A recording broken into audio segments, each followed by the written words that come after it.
Afternoon. My name is Alejandro Vivas. I'm a public participation specialist for the Department of Toxic Substances Control. Welcome to this afternoon's Hazardous Waste Management Performance Report Workshop, Community Considerate Cleanups. I'd like to start by informing you of our language and caption options and a few housekeeping items. This workshop will be broadcast in English and in Spanish. If you'd like to hear the meeting in Spanish, please click on the interpretation icon at the bottom of your screen or Zoom app to select Spanish. If you're calling from your phone, press the More icon, go to the language interpretation and select Spanish. Automated closed captions have been turned on for this meeting, but you can turn them off by clicking the CC icon. Next slide, please. Now, a few housekeeping items. Please use Google Chrome, Safari, or Firefox as your browser. It makes things run a little bit smoother. We are using the Q&A box for questions and answers, so please submit those in the Q&A box, again at the bottom of your screen. The camera and microphone features have been disabled for attendees, but please keep in mind this session is being recorded. Our previous sessions have been recorded and they've been put online, so you can check out anything you may have missed in the past workshops at your convenience. Also, please make sure to complete the session evaluation by the end of the session. It gives us a better idea as to how we're doing and how we can improve the next workshop in our series. Now, we have our QR code for more information posted. That way you can just be directed straight to our website, or you can go to the DTSC Hazardous Waste Management Plan website. It's been dropped in the chat. Thank you, Felice. And you can join our e-list for updates. That way you can get a continuous rundown of what we're up to and when our workshops will be held, as well as any other updates. Of course, you can always email us at our DTSC Hazardous Waste Management Plan email on your screen. You can email with any questions or concerns or things that you may have missed through this workshop anytime. Next slide, please. Now, I'm going to go ahead and hand it over to Ryan Dominguez. He's our supervising hazardous waste engineer, and he's going to start this workshop by letting you know what our schedule looks like. Great. Thank you, Alejandro. Hi, everybody. My name is Ryan Dominguez. I'm a supervising hazardous substances engineer with DTSC for the Hazardous Waste Management Plan unit. Thank you for joining us today. For those that are returning, welcome back. If you've been following along with our other workshops, and those that are new, welcome to the Hazardous Waste Management Plan workshop series. This is our 5th workshop of this series. We developed it to provide ongoing public education and to encourage continued collaboration during development of the Hazardous Waste Management Plan. These workshops discuss focused topics that are based on public feedback that we've received over the last 2 years, and will provide additional information related to the development of the Hazardous Waste Management Plan. Now, this workshop marks our halfway point with this workshop series. So far, we've done a deeper dive into the data sources that we've been using, how some of these sources may be used in the future. We've discussed potential changes to waste codes that our group is currently considering. We've talked about what a future pollution prevention type program might include, and we've had an expanded conversation about capacity tipo de programa que pudiera estar incluyendo, y hemos estado también expandiendo la conversación acerca de la capacidad, y hemos hablado de la demanda y del desperdicio contaminante, también el manejo y la capacidad. Miss any of these workshops or have missed them and want to view them again, please visit our webpage. We do have workshops 1 and 3 uploaded currently. Currently to the website. Workshop number 4 will be up very soon, if it wasn't posted today. And then we've been working to get the 2nd workshop posted. There's a bit of a technical issue with that one, so we are working to fix it. As you can see up on the slide right now, we have a tentative workshop schedule, and the last workshop, there was a question about when we will have some of the dates solidified, and here we go. We got the next 3 lined out. So happy to have those up here. Some of these like today, we're coordinating with other groups, and so locking down a date sometimes is a bit difficult. So please bear with us. But we have those 3 up here for the next 3. The target date that you see down on the bottom is not a 3-day, or the two last ones, they're not 3-day workshops. These are date ranges that we're shooting for, since we are coordinating. Okay, yeah, now you can go to the next slide, Ben. Okay, so with this, we've been doing a quick poll here to get a sense of the audience, those in attendance. So if we could get that going. There we go. So there's 3 questions. If you can, please fill this out. We'll give you 30 seconds or so. 1, have you read our 2023 Hazardous Waste Management Report? 2, have you attended any of our previous workshops? And 3, are you familiar with the Community Considerate Cleanup Initiative? So 3 questions. Not really a test. We're just trying to gather information. Give it another 10 seconds, 15 seconds or so, and then we can close it out and check out the results.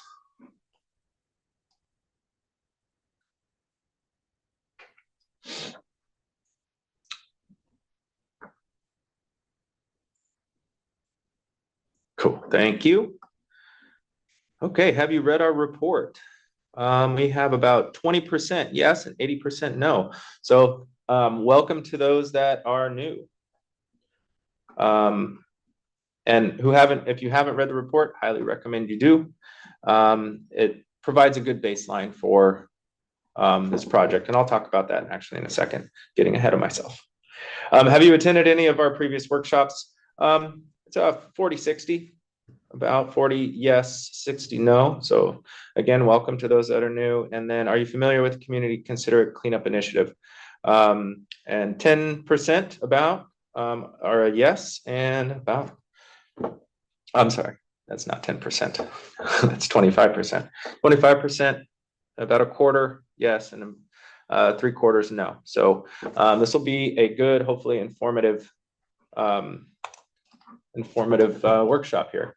So we like to do that poll just to kind of get a sense of who's here, who's heard about our project. It helps us level set on some of the terminology that we use, and get an understanding of kind of knowledge level, and for those that are attending. And it really just helps us tailor a lot of the subjects that we're talking about. So with that, since there is a lot of new folks, I'll give some background to what our project is. In 2021, Senate Bill 158 was approved, and it made changes to Health and Safety Code 25-135. The changes require the department to complete a hazardous waste management reports that feed information into hazardous waste management plans. Now, in 2023, DTSC published the first hazardous waste management report. We're using that information in the report to draft the first hazardous waste management plan by 2025, March of 2025. The draft plan will then be presented to the Board of Environmental Safety for approval. And then the cycle starts again. This is an iterative process. And right now we're like just talked about, we're using the information that was in that report and a lot of the feedback that we've been gathering to help develop the first hazardous waste management plan.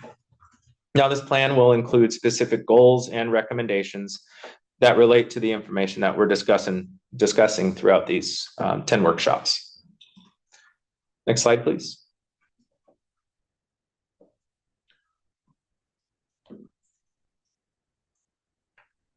Now, as a reminder, you can access our 2023 report on our webpage. We do recommend reading the full report and reviewing the appendices. It is 250 pages plus appendices, so it's a lot. Today, Today's content kind of stems from two main sections. Well, mainly it's coming from generation, which is section 2, and it also touches on another good one to read would be in section 6, which talks about some of the old P2 program, but also some considerations for waste reduction in the future. Okay, yeah, next slide, thank you. All right, so in that report, we identified 4 areas of focus for hazardous waste management planning. Today's workshop will discuss an initiative that was born out of DTSC's Office of Brownfields and the Equitable Community Revitalization Grant Program. Now, our group in hazardous waste management planning was able to participate in a group through Office of Brownfields that met multiple times to discuss the cleanup process. The hazardous waste management plan's goal during these meetings was really to better understand the cleanup process and to understand opportunities for waste reduction. Now, we came out of it with not only a better understanding of the limited reduction potential for contaminated soil, but also an initiative that looks to address environmental justice issues during implementation of a cleanup project. Next slide, please. Now, the overarching purpose of a cleanup is to remove the potential for harm as posed to humans or environmental systems like groundwater from hazardous contaminants. So in other words, cleanups are needed. Many different approaches to a cleanup are possible, and the selected approach should be developed with consideration of the communities involved. Now, I mentioned there is a limited reduction potential for contaminated soil. We also touched on this as part of the discussion in workshop number 3. Now, this is due to the types of projects that generate the contaminated soil, the site-specific considerations, numerous issues. The information that was gained during the collaboration that this initiative and this workshop will be talking about will be shared out. And we'll discuss various opportunities for the plan to make recommendations to reduce risk to communities, encourage soil treatment where possible, and identify opportunities to better collaborate with communities. So with that, I will turn it over to Kayla, Ben, and Maryam. Thanks, Ryan. As Ben said, my name is Kayla Kuhl. I'm a hazardous substances engineer for the Hazardous Waste Management Plan unit. I'm joined by Maryam Tasnif-Abbasi, Brownfield Development Manager, and Ben Stanphill, Senior Hazardous Substances Engineer, and they are both with the C3 initiative. Next slide, please. So we're going to start off talking today about the Hazardous Waste Management Plan and how this relates to the Community Considerate Cleanups initiative. SB 158 is the statute that defines what is required of the Hazardous Waste Management Plan. Now, we're going to only be discussing a couple aspects of the plan here. Of course, other aspects will be described in the plan itself, but also in the series of workshops that we've been giving over summer and now fall. SB 158 requires the plan to include recommendations for goals to reduce the amount of hazardous waste generated or disposed of. So waste reduction is definitely a central part of the plan. However, SB 158 also specifically states that the recommendations can't propose to reduce the amount of contaminated soil being generated or disposed of just by not cleaning up contaminated sites, which seems like pretty obvious. You can't just say you're doing a great job by not generating contaminated soil because you stopped cleaning sites up. So the plan acknowledges that while waste reduction is important, we don't want to just stop removing contaminated soil from sites that are requiring cleanups. Next slide, please. The reason that contaminated soil is often targeted for reduction is because that is a very large hazardous waste stream. This graph shows all manifested hazardous waste generation for the years between 2010 and 2021. Contaminated soil is in yellow, that's the box second from the top, and it's consistently the single largest waste stream generated in California. Used oil is in gray, which is third from the top, and inorganic solids are in orange at the bottom. And those two categories switch off which is the second and which is the third largest waste stream each year. Blue bars on top represent all other manifested hazardous waste combined besides these three categories. So you can see how those top three categories really dominate the waste generation picture every year. And it's obvious that, contaminated soil is consistently the single largest waste stream in these years. So there's a lot of it being generated. A little bit of a note here to clarify, the waste code is called contaminated soil from site cleanups, but this is slightly misleading. Some contaminated soil is from more of what we would consider construction sites rather than what we would normally think of as a cleanup. So, for example, the top site generating contaminated soil in 2021 was a utility upgrade project in San Francisco, not a cleanup. Next slide, please. So despite being the largest category of hazardous waste, we do not recommend contaminated soil as a candidate for substantial reductions. Because other government agencies, nonprofits, and private companies perform cleanups, and because some soil is generated from construction sites, DTSC does not have direct authority over a majority of contaminated soil generated.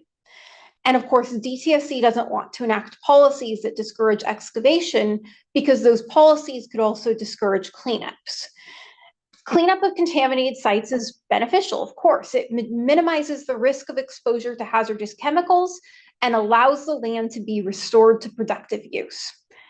And as I mentioned, this was acknowledged in SB 158 specifically, which said that the reduction in hazardous waste is not to be achieved solely by reducing the removal of soil from contaminated sites. Next slide, please.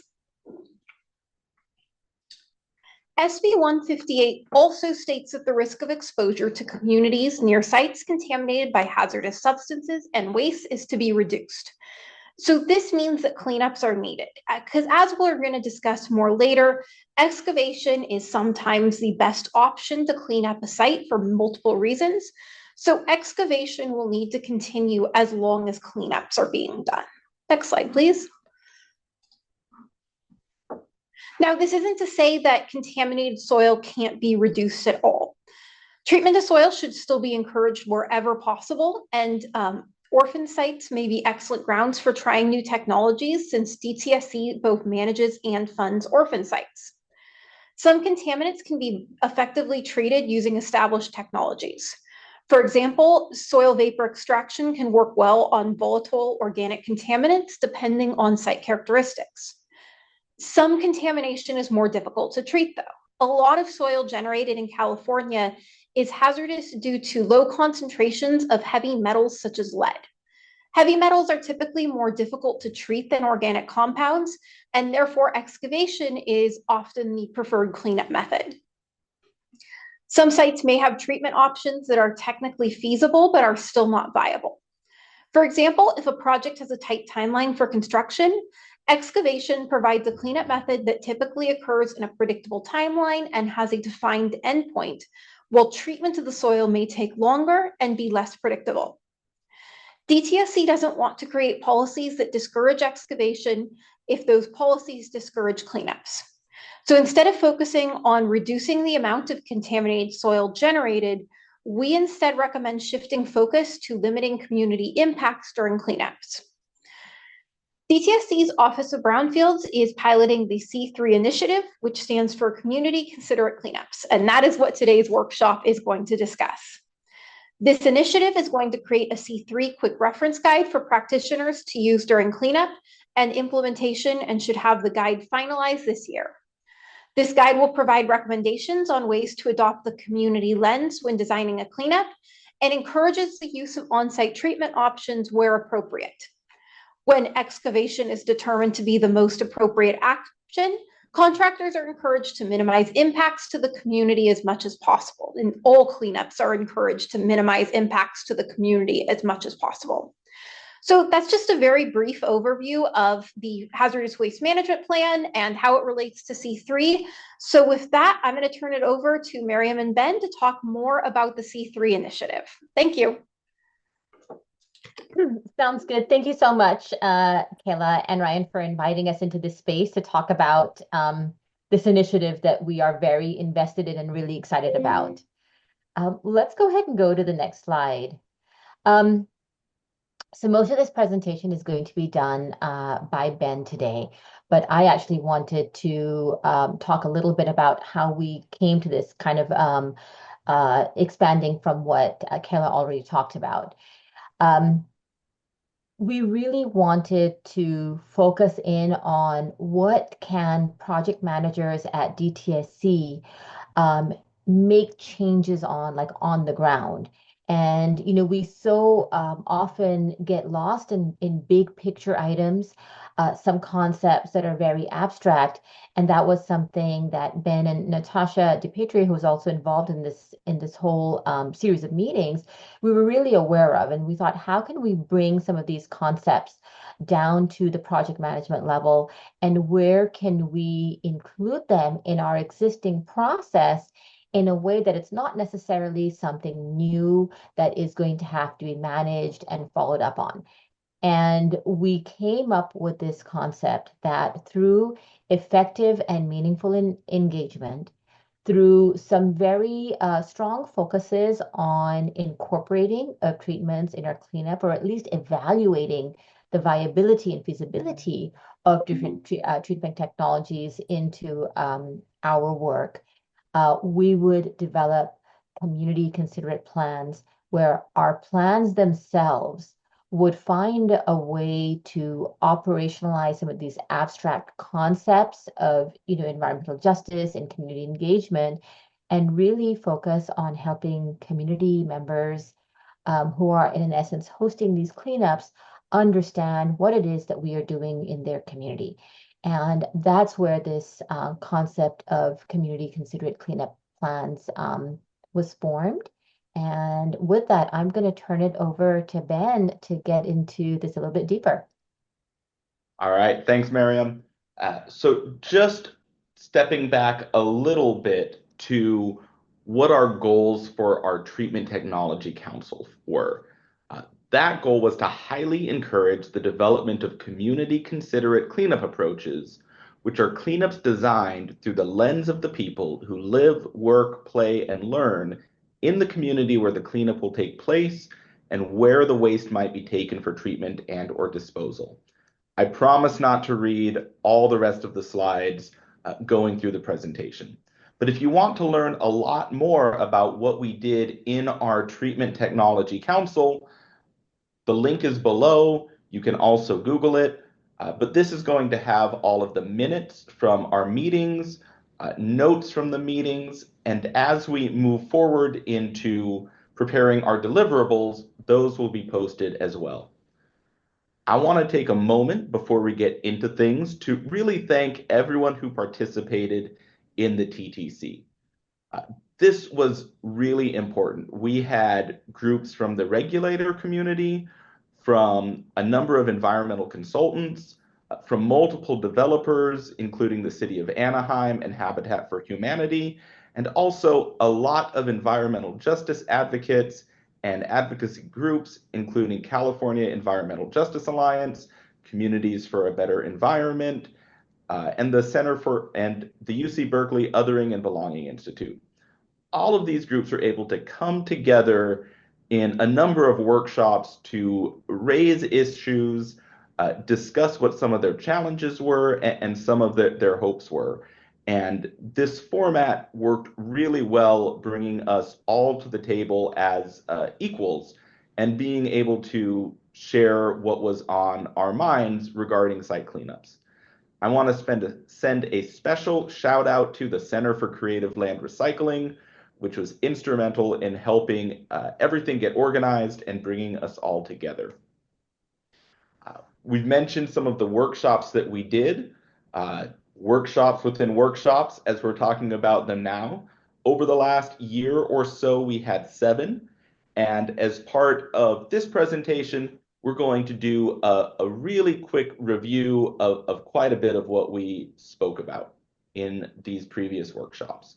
And again, if you're interested in more details about any of these topics, check out the website for the presentation and minutes from those previous workshops. Now, I mentioned that we were making deliverables, and there's really three. First is a quick reference guide that is about a 2 to 3 page document that's going to help our DTSC project managers more effectively and intentionally engage with communities as we're planning cleanups. We also made 2 checklists, one for community engagement in general, and another for implementing remediation alternatives.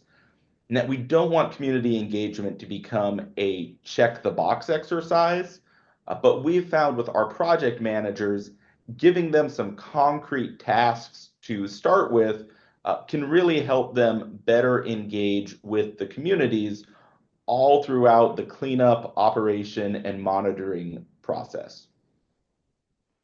Now, one of the takeaways that we had from looking at how DTSC does our work is that we have a great public participation group that is very interlocked with environmental justice concerns and environmental justice groups in the communities where we're working.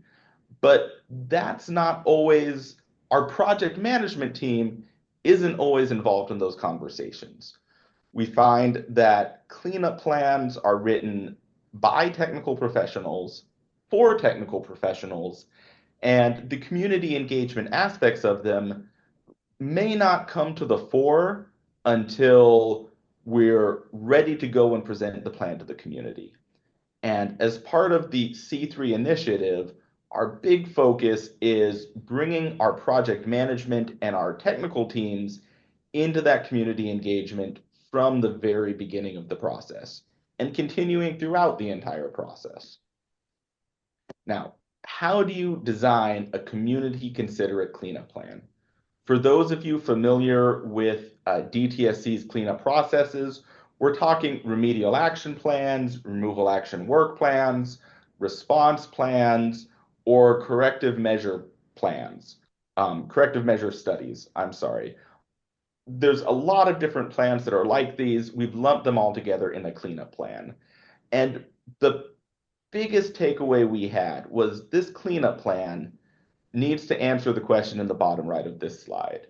Will a community member actually understand what's going on in their neighborhood as this cleanup plan gets approved? And as part of that, we're putting in and recommending that our project managers include a C3 section in the cleanup plan. That's a plain language section that clearly describes how the cleanup impacts people in the neighborhood where the cleanup's going to take place. Using excavation as an example. It's not just that an excavation is going to happen, it's that, hey, trucks are going to be driving by this neighborhood on this route 10 trucks a day for 2 weeks as part of this cleanup plan, and really getting down to the nitty-gritty of how is this going to affect your life while the cleanup's happening. Now, in this C3 section, we're going to have a number of questions that need to be answered. These are simply examples, but we want it to be in plain language anyone can understand. Why is this cleanup necessary, and how is it going to be done? What safety measures are going to be in place during the cleanup? Is my drinking water safe? In our public participation process, we get that question a lot. As an environmental professional, it's easy for me to make the jump that the water underneath the ground may or may not, and is likely not related at all to the drinking water, which is served by the water district and comes from deeper wells that are miles away or the Colorado River. But that's technical knowledge that not everyone has, and I can brush over it and forget to provide that information. So some of these community considerate cleanup sections, C3 sections, are slowing down and really covering some of these bases. Finally, one of the most important sections or questions in this section is who can I contact and how can I provide input when the cleanup is happening? You're telling me that the trucks are going to be on this street. If I start seeing a bunch of trucks on this other street, who should I call?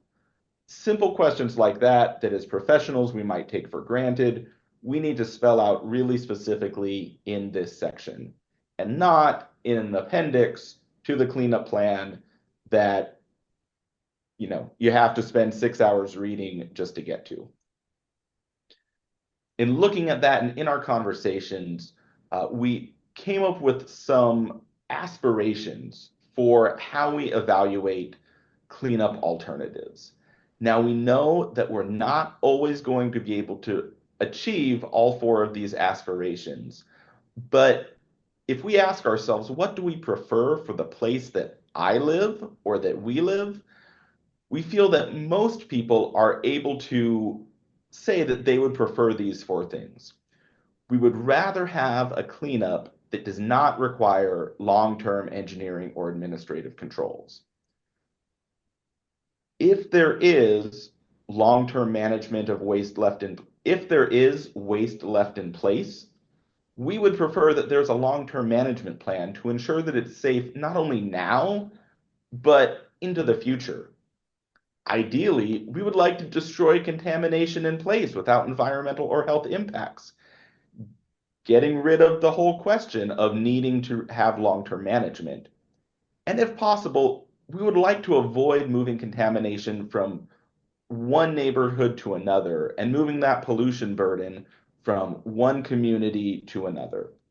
Now, as I mentioned before, some of these aspirations are in conflict, and part of the hard work of doing environmental cleanups and environmental remediation is balancing them. But these are all ideals that we can strive for as we are evaluating cleanup alternatives and implementing cleanups.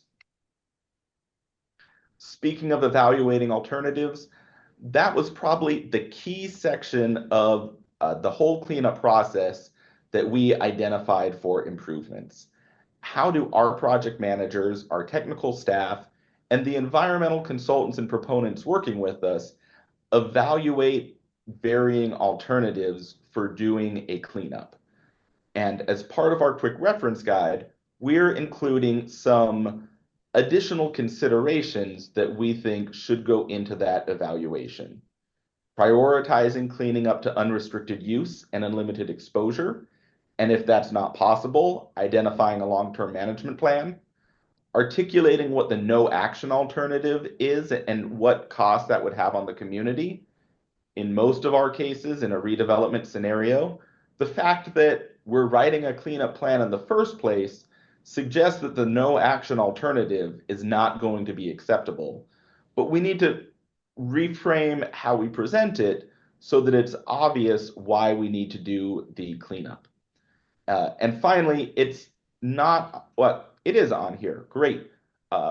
From the developer and consultant community, we definitely heard the feedback that these alternatives need to include the full cost of continuing obligations. If some waste is going to be left in place, there is a monitoring and a maintenance requirement for that is an ongoing cost. And we as DTSC need to be clear with proponents and consultants up front what those costs will be. Now, that was a really high-level review of the takeaways from our workshops. I'd like to spend the next chunk of this presentation walking through the DTSC cleanup process at a high level to see where these principles can be implemented. But before we even get into the cleanup process, we need to take a step back and just look at the redevelopment process. This was a really important part of our workshops. We had a whole workshop devoted to CEQA and how redevelopment happens and how DTSC and environmental cleanups fit into that process. The real takeaway here is there is a lot of work that might be done by a redeveloper and their consultants even before DTSC is involved in the process. There's land acquisition steps, there's environmental due diligence, and once all that's done and a project might want to move forward, there's a lot of work that the developer puts in with the city or the county to get entitlements and to run the plan through the city and make sure all of those approvals are in place. Now, ideally, at the same time that that's happening, if they know it's a brownfield or there is contamination that needs to be cleaned up, they're involving DTSC early in the entitlement process. That gives us time to work through our cleanup process, to understand where there are data gaps that need to be filled, and to come up with a good plan for addressing the cleanup. If DTSC is brought into the picture very late in the entitlement process, it is much more difficult for us to work with the redeveloper and to get to a spot where we can approve the planned cleanup activities. That also negatively impacts the amount of community engagement we can do with the community as part of the cleanup. One other thing that it was important to highlight in this redevelopment process is where the CEQA analysis occurs. And there's actually 2 CEQA evaluations that occur as part of any redevelopment with the cleanup. There's a CEQA process for the redevelopment as a whole, and there's a separate CEQA process that's related for the cleanup activities specifically. Being able to be clear with the community which CEQA process we're in and which activities are being evaluated is really important, and we got a lot of feedback there that process is confusing and is an opportunity for DTSC to provide more clarity and guidance on how to have input in those processes. Now, even once all that cleanup planning is done, there is still actually implementing the cleanup and cleanup oversight, which we're going to talk a little bit more going forward. Now, DTSC's voluntary agreements, this is a really high-level overview of what working with DTSC looks like in a redevelopment scenario. We're going to get into most of these sections in much more detail, some more detail later in the presentation. But there's the beginning of the process where we sign an agreement for oversight and have a scoping meeting where the DTSC project team and the landowners project team get together to talk through what are the expected things that will need to happen. From there, there's some assessment and investigation. That's really where we're defining the scope of the problem. There's an alternatives analysis and removal action or cleanup plan that is written, and that's where our formal public comment period and CEQA evaluation happens. And once that cleanup plan has been approved, it's then implemented, and then we move into potentially no further action or long-term certification and stewardship. Now, what is DTSC looking for in this process? I'm not going to read all of these, but in our scoping meetings, this is where we want to be clear with landowners, proponents, redevelopers, and environmental consultants of what DTSC wants to see as part of the process. We want to know what the contaminants are, where they are, and what media is affected. Sorry, the lights go out in the conference room. We want to know vertical and lateral delineation. Essentially, how deep does this contamination go and how far is it distributed? That's going to bring up, is it limited to the site or are there off-site considerations that we need to consider? We want to know what is the source of the contamination? Where does it come from?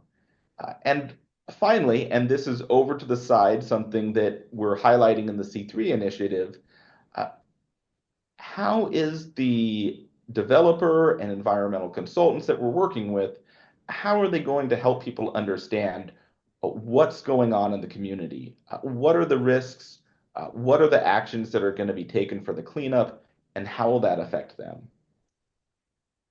Now, let's talk a little bit more about the investigation process. There's a number of goals we have in the investigation. I touched on some of them on the previous slide, but we're really looking for where is the contamination coming from, how far does it go, and what media, that soil, groundwater, soil gas, or potentially indoor air, excuse me, are affected by that contamination. And we need to collect sufficient data to evaluate the risk to the community around the site. Now, that does beg the question of when is offsite investigation needed?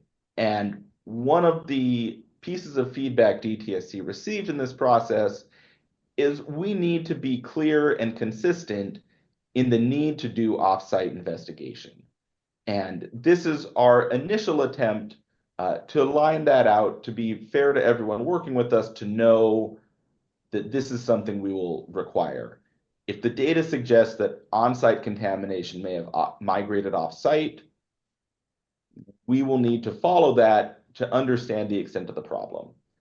There will also likely be off-site investigation needed if regional contamination is hypothesized to be migrating onto the site. Or if there are on-site contaminants, maybe located near the site boundary, that have the potential to impact off-site receptors.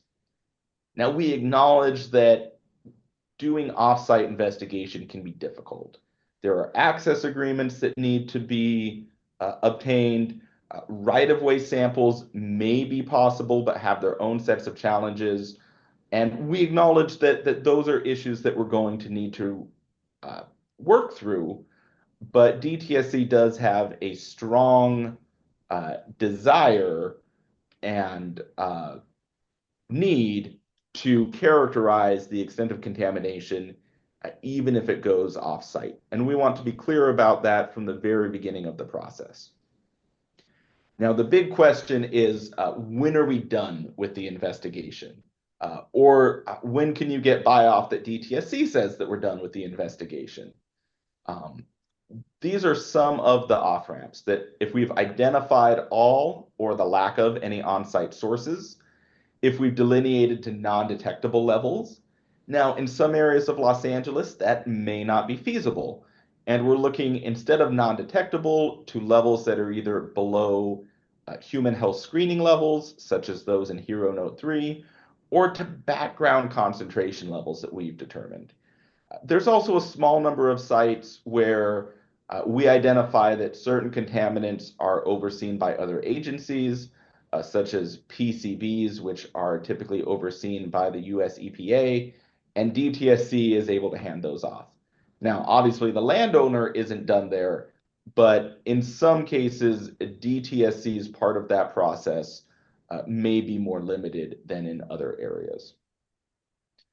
But the biggest reason of when do we know we're done with investigation is that we have enough data to do our human health risk assessment, that we understand the risks, that we are able to characterize them, and following some guidance from our Human and Ecological Risk Office, we are able to perform a screening level human health risk assessment that identifies what our contaminants of concern really are, and whether any additional investigation is needed.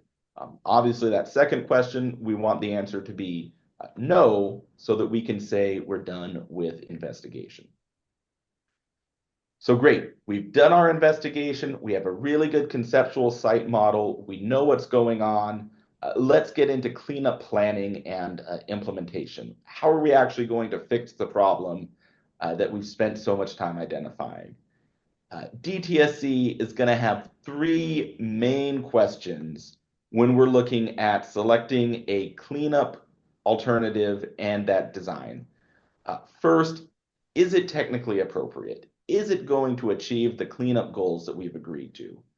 I guess questions 1 and 2 are somewhat similar. Will it work is it technically appropriate? And once we can answer yes to that question, we have another question of, is it planned well? Many times a cleanup alternative may be technically appropriate. It may be capable of achieving those cleanup goals, but if it's not planned and implemented well, it won't be successful. And so we will have quite a bit of questions on that. Now, as part of the C3 process, we're also adding into these questions, how is the community involved and informed about what this cleanup, the effects of the cleanup on them? Now, we'll look at many types of treatment technologies. Typically, the proponent and their environmental consultant will go through and look at 3, 4, even 5 different treatment technologies to remediate a site based on the media that is contaminated and the contaminants that are present. We won't go into all of these, but in our, we won't go into all of these, but we'll touch on a couple of them later on in the presentation. And the way it's traditionally done, the different cleanup technologies are evaluated using 9 evaluation criteria that are part of the Superfund law. So we go through these, we rank all of our alternatives, we decide which ones make the most sense, and at the very bottom here, you see public acceptance. As part of the C3 goal, we want to expand that public acceptance, and we also want to put in some other practical evaluation criteria. What are the permitting requirements? Will offsite access be required? What's the extent and depth of contamination?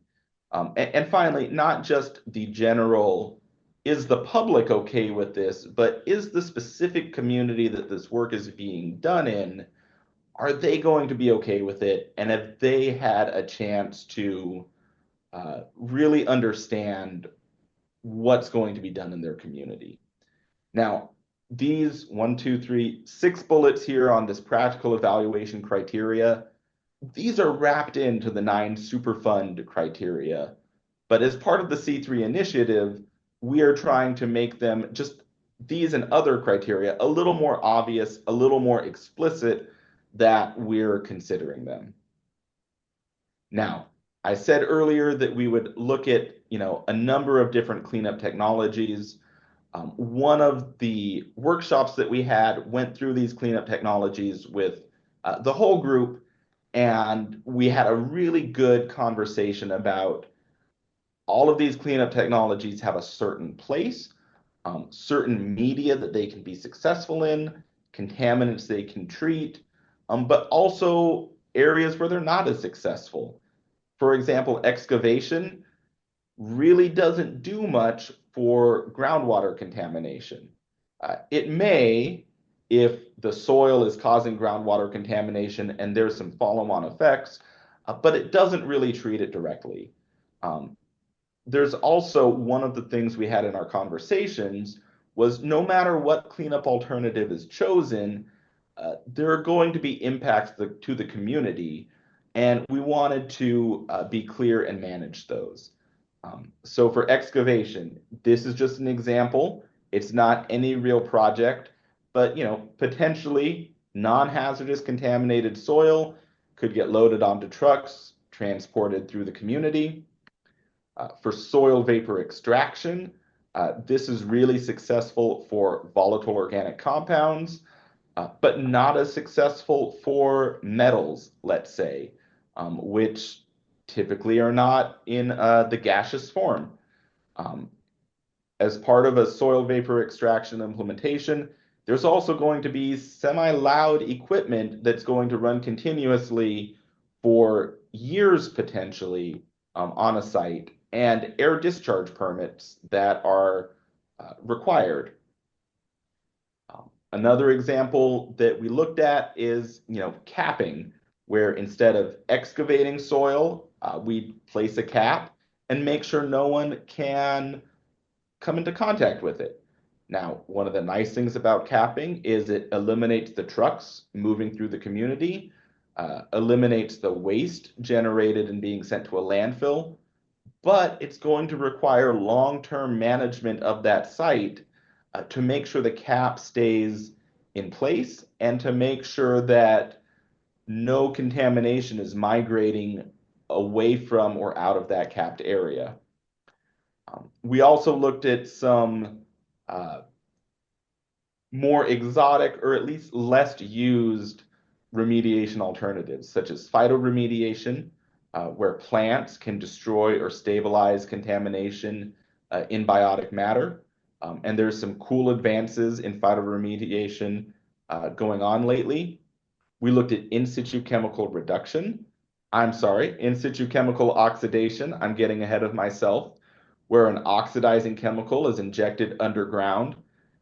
That may have to happen multiple times. And there's some health and safety concerns with activated persulfate or high concentration hydrogen peroxide being present at a site and injected underground. These projects have to be carefully managed and really carefully implemented to make sure that there are no effects on the surrounding community from some of the harsh chemicals that are used in these processes. We also took a good look at in situ biodegradation. Some sort of carbon source, such as vegetable oil or molasses, is injected underground. I had a project early in my career, I think was actually a site presentation where there was a giant tanker of margarita mix that was used as the biodegradation amendment. There were maybe better uses for that, but someone got a deal, and I think this was the late 90s that it was done. These injections, in situ biodegradation, might need to go for 2, 4, 5 years, and contaminant reduction may be somewhat spotty. These typically require a pilot test, and you might have 80% contaminant reduction in one area, 40% in another area, and 100% in a third area. And at the end of that process, the landowner, the environmental consultant, and DTSC are left saying, okay, is this good enough? Is it done? Or do we need to keep doing remediation? When compared with, say, excavation, where it's relatively easy to evaluate if the excavation has gone far enough. We take a soil sample. If concentrations of contaminants are below our goals, great, we're done. The endpoint of in situ biodegradation is a little bit more complicated to evaluate. Now, I talked a little bit about post-cleanup endpoints and how we look at these alternatives. Some alternatives are going to be full cleanup. We do the cleanup, we do the excavation, we're done in 2 months, everything's gone, no further action. Some alternatives will have a component of active cleanup and then long-term mitigation.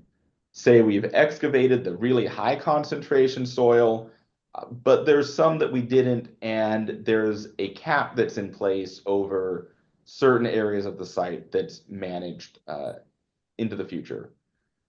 In some cases, it might be a mitigation-only approach. This is typically if low concentrations of contaminants are present, not low enough that we say we can all go home, but not high enough that active cleanup may make sense. And so these 3 kind of buckets are what we're looking for in which alternatives we're using for the cleanup. And finally, we do want to mention the no action alternative. We are required by statute to include that. Maybe not by statute, but we are required to include it. Obviously, in a redevelopment scenario, if we're writing a cleanup plan, we know there's a problem we'll need to address. So that no action alternative, in part of a C3 cleanup plan, is reframing the problem and demonstrating why we actually need to do a cleanup or a mitigation. Now, that was all really big and abstract, and frankly, I struggled with thinking through it. So as part of our workshop, we went through as a team to say, what does this look like for a real project? Now, in this project, there was a release of volatile organic compounds, primarily tetrachloroethene, in the soil. We measured groundwater. Groundwater did not appear to be impacted. And we were able to delineate the contaminated soil to approximately this orange shaded area here. Now, volatile organic compounds also have a vapor intrusion or a soil gas component to them. And so we stepped out and collected soil vapor samples to really wrap our minds about the extent not only of the soil contamination, but also the soil vapor contamination. And you can see some of our step out locations. What we found was that there was some soil vapor in, find my little mouse, the parking lot, a little bit in this parking lot. We looked at moving west, but when we talked to the people across the street and said, hey, we want to collect some soil vapor samples from the front of your buildings to delineate this plume, they said no. So we said, okay, we will collect samples in the street, worked with the city to do the permitting. We're able to define that while contaminations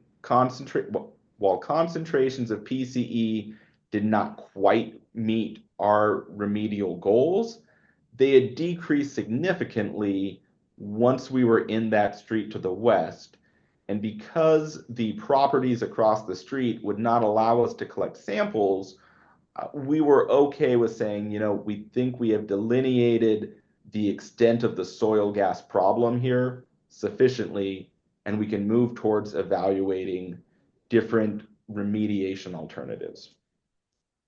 So again, I've talked a little bit about no action, establishing the consequences of the status quo. We can move on from there. We looked at, going back to those endpoints that we mentioned, a potential full cleanup, trying to avoid excavation as the go-to remedy. One of the technologies we considered was in situ chemical oxidation for soil. This is great because it destroys contaminants in situ, in place. Going back to the alternatives or the aspirations we considered earlier, in situ chemical oxidation meets a lot of those. There's no transportation and disposal and no long-term monitoring. However, there was considerable time and expense to actually do the work. The mixing, the chemicals that were used, the monitoring to confirm that it works was going to take years, and you can see the estimated cost there of about $500,000. You can also see some photos of this work being done on other sites. And the equipment is fairly large. It's quite big. There's a good bit of disruption, even though trucks aren't going back and forth through the neighborhood. I would not want to live next door to people doing this. We also looked at an active cleanup and mitigation approach, which was in situ bioremediation. This is injecting microbes and amendments or carbon sources to soil to biologically destroy the chemicals. Now, in situ bioremediation is typically used for groundwater and not for soil. So we have some pilot testing that would be required. We would have to spend a year confirming that this proposed remedy would be effective, that it would work, and we potentially need to adjust in that year before writing the cleanup plan. This would likely take multiple injections and go over 5 or more years. And the estimated cost for the in-situ bioremediation was, about $200,000. Finally, one of the cons and one of the things we commonly see with bioremediation is it may leave pockets of soil or certain areas untreated where we don't see the same amount of cleanup. Finally, we looked at a mitigation-only approach, simply recording a land use covenant to the property title. This is an agreement between DTSC and the property owner that is recorded at the county that says this will have to remain a commercial use. You will need DTSC approval before you do any subsurface work, and there will need to be annual inspections and 5-year reviews, effectiveness summaries performed into perpetuity. Now, the cost for this was low. $25,000 to record the land use covenant, plus or minus $20,000, much lower than the actual cleanup strategies. However, there's long-term monitoring costs where to do that inspection, to have DTSC's continued oversight, at a best case, you may be talking $1,500 per year, and 30 years in, you're spending $70,000 for essentially recording this covenant and making sure it stays in place. Now, in addition, and what this project actually did was excavation, removing contaminated soil, disposing of that in the landfill.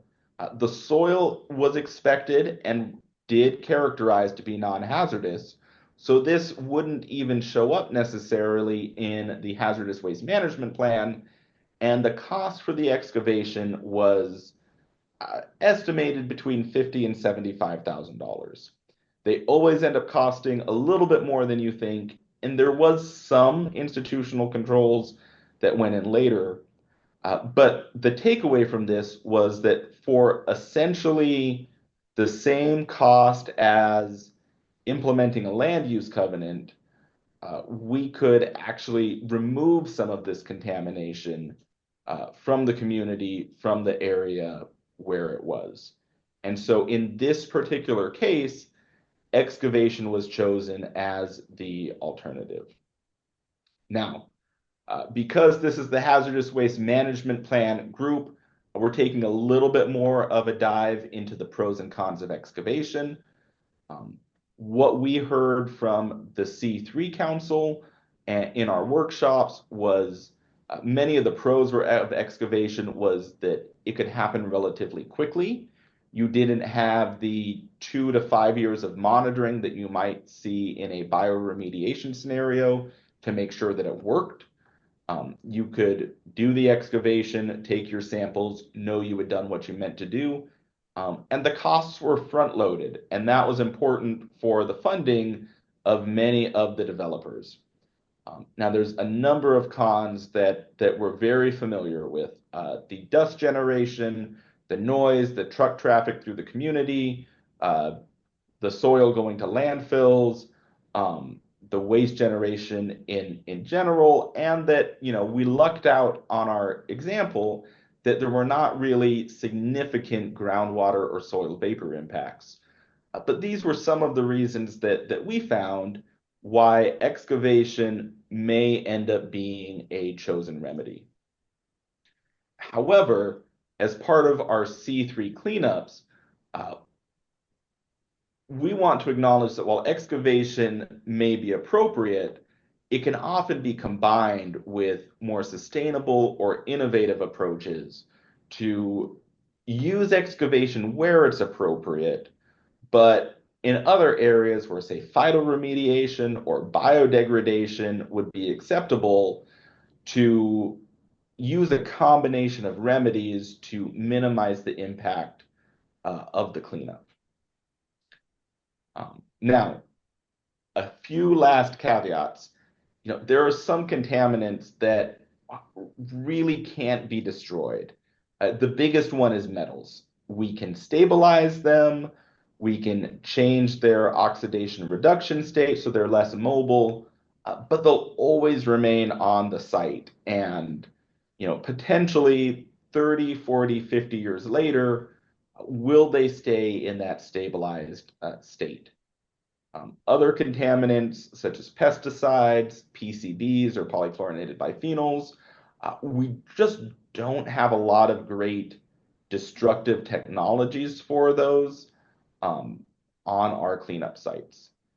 Some other cases where excavation may be the go-to remedy if something's easy to access, potentially a train derailment. This is outside a redevelopment scenario. But if you've got spilled diesel fuel, you can look at it and say, yep, that's it, let's get it. Excavation maybe just makes sense. Or if there are immediately dangerous to life and health scenarios and excavation is the fastest remedy available, that might be a consideration for DTSC's review of the various alternatives. So great, we've gone through, we've chosen our alternatives, we're implementing the cleanup, we're talking with the community throughout. Let's jump to pat ourselves on the back on how great we did. We'll write a cleanup completion report that documents those activities, lists any deviations, and finally recommends either no further action or long-term stewardship of the site. Typically, there is a human health risk assessment that is done after the cleanup, and there's confirmation sampling. Sometimes that's straightforward, other times it's more complicated. We've talked about that quite a bit. So what is certification and stewardship? What does no further action mean? It might mean that everything's done, you can all go home and never have to talk to DTSC again. US EPA has some great language that the site is now safe for unrestricted use and unlimited exposure. However, many times we are issuing a more conditional no further action, such as the site can only be used for commercial or industrial purposes. Potentially there's an engineering control like a vapor barrier or a cap that needs to be maintained, or there might be other conditions that just need to be complied with into the future. These no further actions may be media specific potentially, but any conditional no further action requires long-term stewardship. That typically involves an operation and maintenance plan. That's the plan for what the proponent is actually going to do through the long term. There's financial assurance. This means the proponent has to set aside funds for 30 years of that long-term operation and maintenance. They put that money into a trust or have an insurance, a certificate of insurance. Somehow that money is set aside so that if the landowner can no longer do that operation and maintenance, the state comes in to take on that obligation. Now, the regulations on that have recently been updated. There is some discussion about how that might change. So I'd encourage you, if you're in this situation, to make sure you're having that conversation with your project manager early in the cleanup process so that you understand the financial assurance that you'll be required to put up once you've decided on your cleanup plan.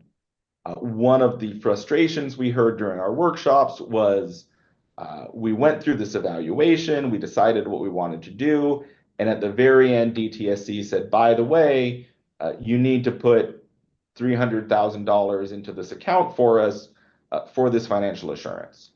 So that is absolutely an opportunity for DTSC to be more upfront about the costs associated with the various cleanup alternatives that are being proposed.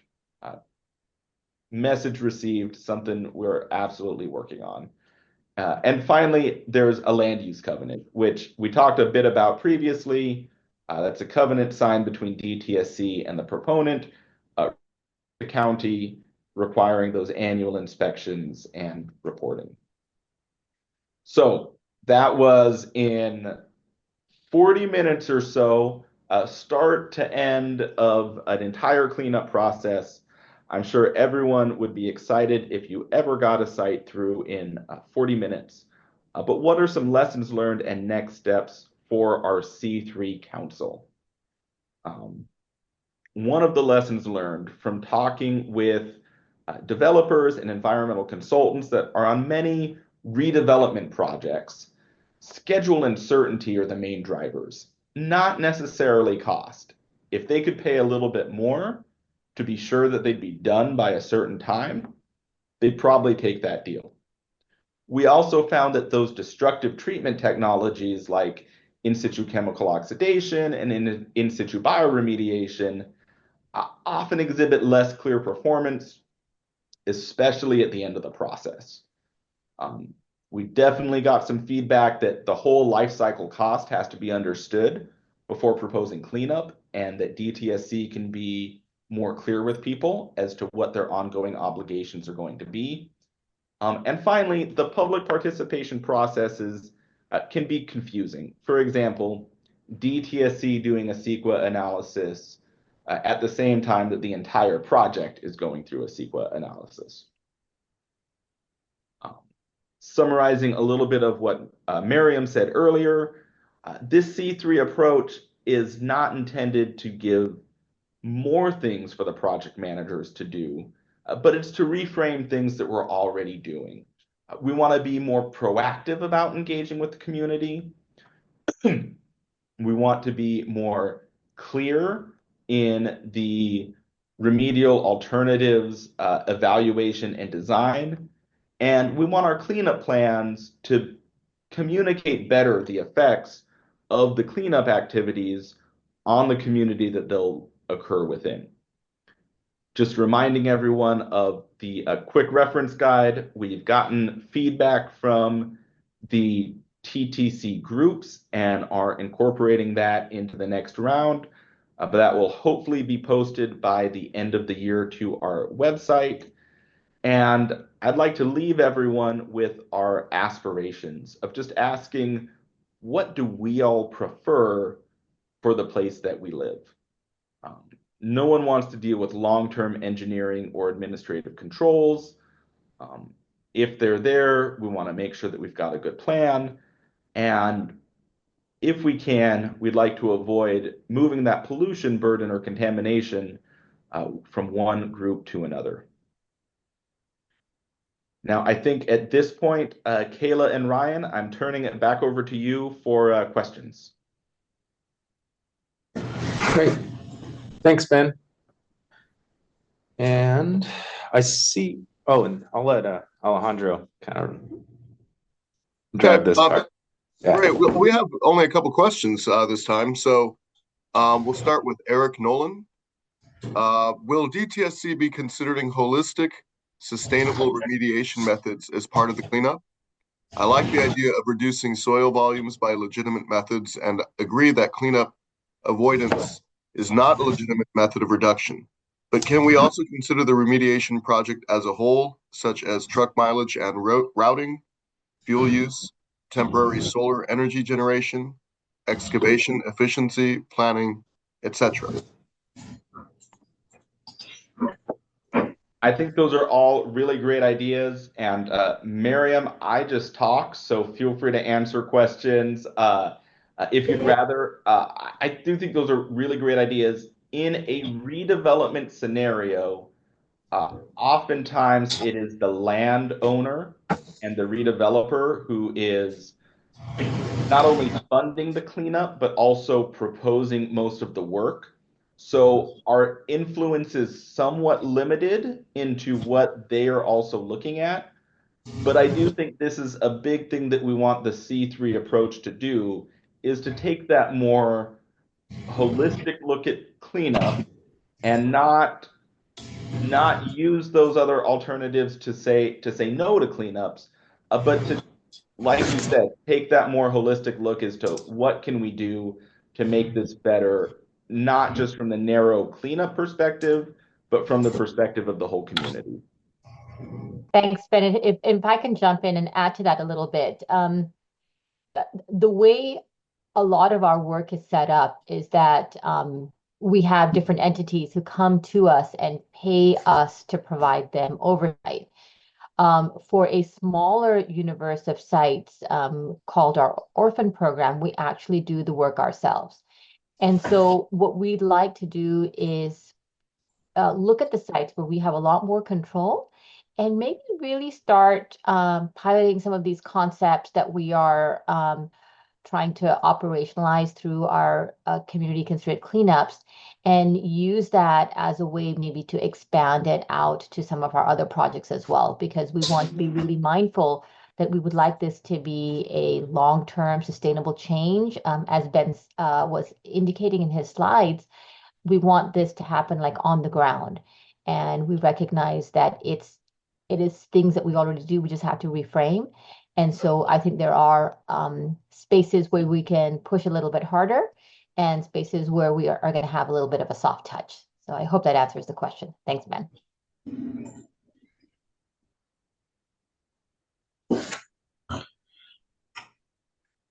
Thank you. We also have another question from Christina Walsh. Will this presentation recording be made available to us? And I can answer that. I mean, yes, it will be made available. And we'll actually get that uploaded ASAP. It usually takes about a week. And again, we have our previous workshops posted with the exception of one that we're working with IT to get straightened out, hopefully. So I'm trying to get on that. But the answer is yes. Felice, would you mind dropping a link in the chat, and it'll be easier to just get straight to our website and you'll find it there. Alejandro, Christina also had her hand up at one point. I wasn't sure if she wanted to also follow up verbally with something. Yeah, let me go ahead and I will unmute you, Christina. So you can go ahead and ask if you'd like. Oh, did Hello? we lose Christina? There we are. Okay. Hi, thank you. I am long involved in the Santa Susana field laboratory cleanup. So the agreement between the state of California, the federal government, and the largest company in the world. And so with DTSC as the lead agency, I do feel concern at the soft touch and the letting them lead, because we've been waiting, for decades now as a result. So is there something you can share with me that would be, to alleviate that concern when there is no developer? This is literally the state that is responsible for making this happen, we think. Thank you. But let me take a stab at it, and then I'll have you weigh in as well. And I do have to say, Christina, first of all, thank you for your question, and thank you for your involvement in this, very important project. I do have to say that Ben and I are coming from the voluntary agreement side of things, because that's what we work on more so than the kinds of projects that Santa Susana is. And so our goal would be, and I cannot speak on behalf of Santa Susana, our goal will be to share like our approach in terms of how we would like to see some changes in our cleanup process and some reframing, not only with Santa Susana, but with the other projects that we have that are bigger than our voluntary agreements. And so we just represent a different side or a different community within DTSC with a different type of work. And anything that we say here does not necessarily apply or not apply to Santa Susana, but we will commit to having those conversations internally and making sure that other divisions, branches are aware of the work that we're doing.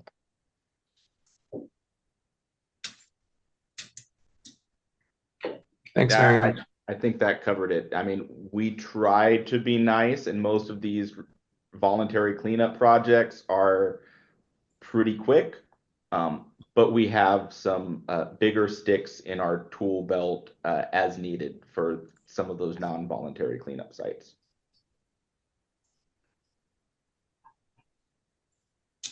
Great, thanks. We also we have another question in the chat. We've been using the Q&A box, but we also want to make sure that we address everything. So this question's coming from Jim Pena. Not sure if this is the correct forum to discuss this. I apologize if not. I currently have a 300 home development project about a block away from my home. It is leaving dust on our cars, homes, and our solar panels. Who is responsible for cleaning the outside of our homes and cleaning our solar panels? We are losing money every day since our solar panels are not functioning properly.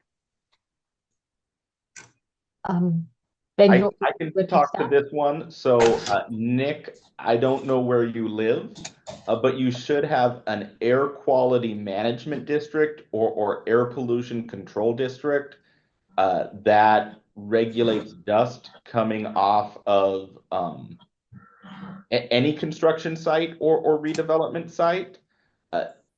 For dust specifically, they're going to be your first call because they do have rules and mechanisms for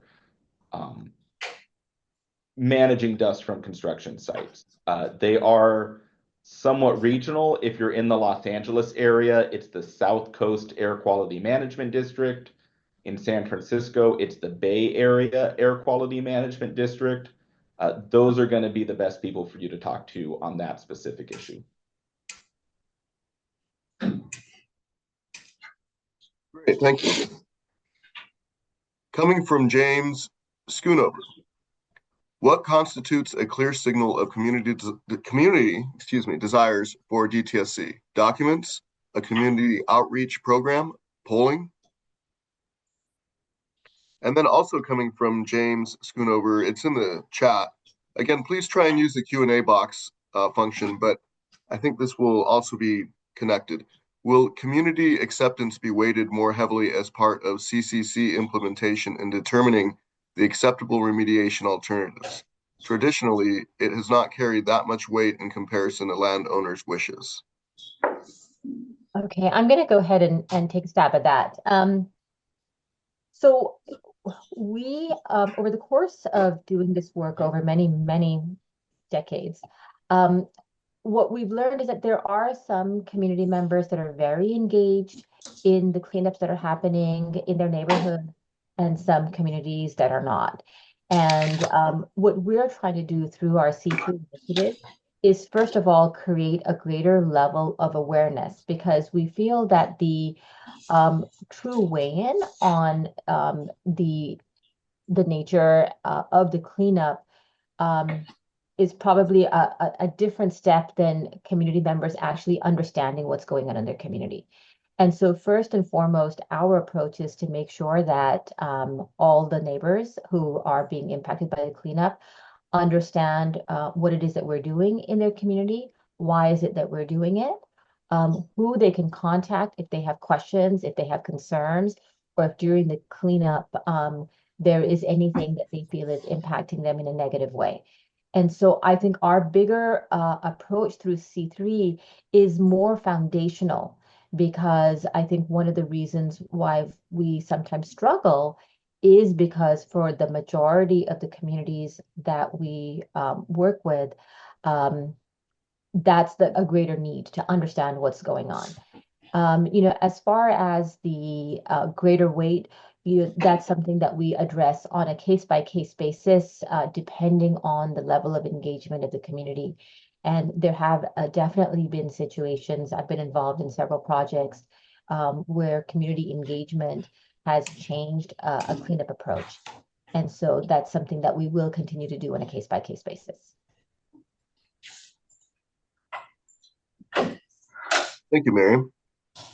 Coming from Maggie Johnson, is DTSC considering including the Community Considerate Cleanup process in the statewide Hazardous Waste Management Plan? I think maybe that might be a Ryan question, or Kayla. Yeah, I can take that. It is something that we're looking to recommend in the plan. Yes, in short. Anything to add? Yeah, I don't think we plan on including like all the documentation, but rather just recommending it and referencing the documentation so that it's easily accessible. Yeah. The quick reference guide, I think Ben said, is looking to be finalized by the end of this year. So is that correct? Yeah. That's the hope. Okay. So it should become available over the next year.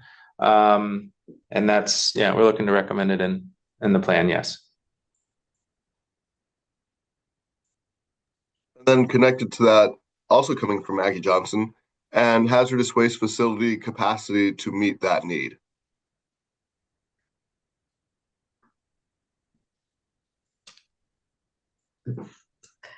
I'm not entirely sure I understand the question. Capacity is an aspect of the hazardous waste management plan. And of course, contaminated soil generated from site cleanups is an aspect of filling up that capacity. I don't think the impacts of community considerate cleanup approach is something that we're analyzing specifically from a capacity perspective. Yeah. Let me know, please, if I didn't properly answer that question. And Christina Walsh has her hand up again, so I'm going to go ahead and unmute you, Christina, and go ahead and fire away. I was actually really interested in the capacity question because I know that is a big part of the math equation that is often, and certainly in our case, presented to the public, which is often outsized. It is going to then another community that isn't the same one where the discharge is occurring. So there's a tendency to pit communities against one another. And I wondered if you had any thoughts on how to minimize. Kettleman Hills comes to mind, and how that that difficulty has erupted politically over and over because of the impacts to that community. Thank you. I can start, and Ben, feel free to jump in if you feel need. But just at a high level, I think capacity, when we look at any kind of cleanup site, and if there is excavation, for example, that's required. Well, there's 3 types of waste that's going to be generated. And so I'll go down the waste side, since that's where we're at, and Ben can follow up on any points on the remediation side. But there's going to be 3 types of waste that's generated. You're going to have your non-hazardous during an excavation, which is usually the vast majority of the waste that's generated from an excavation. Then you'll have non-RCRA, potentially have non-RCRA hazardous waste, and then potentially have RCRA. And from what we've seen, you get the most in that non-hazardous range, and then you get some from that project that it could be in the non-RCRA, and then a much smaller amount that could be RCRA. Typically in California, it lives in those first 2, with the vast majority in the non-haz, and then you get non-RCRA. So in the hazardous waste side of the equation, that piece, the non-RCRA, can be disposed of in California in 2 locations. Typically, you have Buttonwillow and Kettleman. But that waste the non-RCRA hazardous waste is not identified as hazardous in other states. So often it does get shipped out of state and is managed in municipal landfills outside of the state. Yeah, and I think that difference, with just cleanups in California across a lot of the redevelopments that are happening, often the soil that is getting removed is non-hazardous, so there are a lot more options for it to go to. It can't just go to kind of any old landfill, but it's certainly less restrictive than the 2 in-state destinations for hazardous soil. And with the C3 approach and taking that more holistic approach, we want to have the conversation. We want to understand the community's concerns with that more proactive and the specific community's feedback and thoughts. We do want to acknowledge that it's a knotty question, especially with hazardous waste, with limited capacity, and not moving the pollution burden to Kettleman Hills. We don't necessarily have an easy answer that's going to be applicable in all scenarios, but it is something that we want to bring to the fore and have that conversation and evaluate it when we're looking at the various remedial alternatives. And that could be a great reason to do, if it's available, more of a bioremediation approach, maybe a chemical oxidation approach, something that way that's more destructive if possible, to avoid some of those, moving the pollution burden from one community to another. Ben, I'll dovetail on that a little bit too. With the difference between a considerations for cleanup and your remediation threshold, and what is and a hazardous waste. They're different. They're different parts of law. They're different considerations. So for a cleanup, you're looking to reduce exposure to a human or protect groundwater at that point of remediation. As soon as you start to talk about the waste, it's a different set of considerations. It's how is it best managed, and how is it identified as a hazardous waste? Well, then it's a different kind of analysis. They're different testing methodologies, and they're done for different reasons. For example, the leachability tests. Well, the purpose of those tests in the T-clip and the waste extraction test in California is to the purpose of those tests is to mimic how a waste would react in a landfill. And so it's about how is that waste going to sit in a landfill and potentially mobilize or not. So that's the consideration that's being looked at in a hazardous waste determination for like a contaminated soil, for example.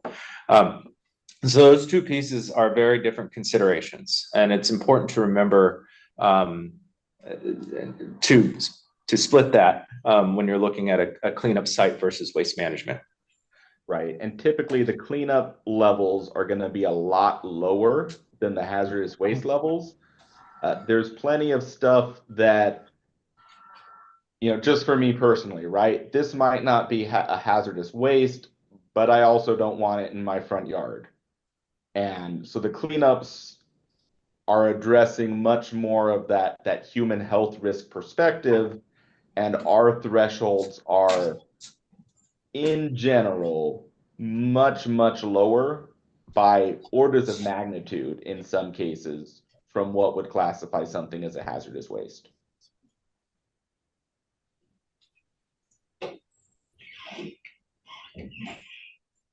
Wonderful, thank you. We just have another thank you from Maggie Johnson, and we thank you back. Thanks for taking the time out of your day to join us and engage with us on this very important topic. Looks like that's about it as far as question and answer. So I'll go ahead and hand it back to you, Ryan. So right back. Okay. And if there are additional questions, or if you think of something, please feel free to raise your hand. We just have a few closeout slides here in the meantime, and let it marinate a little bit for you. We also have a post-workshop survey. These surveys have been very helpful for us to get feedback about the presentations themselves, or questions that come up afterwards, or things you learned, items to improve on, evaluations. Just a reminder on our tentative workshop schedule. October 10th is the next one. We're looking at our environmental justice workshop. October 22nd, understanding hazardous waste criteria. That one's going to be a really interesting presentation. It's in the forefront of my mind. We were just talking about it this morning, so I have it I'm excited. I was really excited about where the team is, what they're researching, and excited about that one. And then October 30th is incinerable waste, cradle to grave. Then we get into our November schedule, and we're looking to have modern landfill design, and then modernization of analytical testing methods, where we're going to be talking about the flashpoint determination, which is a testing methodology to identify an ignitable hazardous waste. Also, for additional information, you can scan the QR code. That'll take you to our website. The website is also up here. Please join our e-list for updates. We send out updates when there's workshops coming up. We use it for contact lists. And then if you have questions, comments, feedback for us, you can use our email at dtsc_hwplan@dtsc.ca.gov. We've been getting feedback from various participants now for a couple of years. We do take that back and consider it, and we're using it to help craft not only our plan, but additional information sessions, workshops like this. This, again, as I was talking about this at the beginning, this workshop series was born out of comments, feedback, and our report. These are topics that people have expressed interest in. So we are using your feedback, I guess, in short. And next slide. And with that, that's our last slide. I do want to open it up one more time, just in case there are any other comments, questions, any feedback. I do want to thank our interpreters for being on, and also Ben and Maryam. I've very much enjoyed the collaboration in this group. We've learned a lot in our project, and are excited to bring that forward to the rest of the participants that have been following along with our project and our plan. Well, thank you for teaching us so much about the work that you're doing. We found it to be incredibly useful as well. And there are not a lot of opportunities for our two divisions to collaborate and coordinate. And we think that this is an example that we'd like to repeat in more topics, because there is so much that we have to learn from each other on either side of the DTSC houses. Very much agreed. Awesome. Okay. Well, I don't see any other hands up or any more questions in the Q&A. Again, oh, there was one hand who just popped their hand up. Huh? I think it was just a brief raise and put on. Oh, no, there we go. It's Christina Walsh. Christina. We'll go ahead and unmute you, Christina. Hi, I just wanted to say thank you for doing the presentation. And also, I learned quite a bit from your full-throated answer to my question, because really that is one of the primary things that I think has had Santa Susana locked up, is that we've had powerful activists that have used it as the guinea pig for where waste goes. And because of the, it was like 1 in 4 live births in Kettleman Hills for a period of time had cleft palates, which would not necessarily even be related to the landfill, but to the agriculture. But it has, regardless, sort of paralyzed the efforts moving forward, and that's because it doesn't behave in the way that the agency and the regulatory process knows how to behave. So I thank you for that revelation. It'll help me sleep better, and thanks for the answers too. Of course. Thanks for the questions. Yeah, thank you for calling in.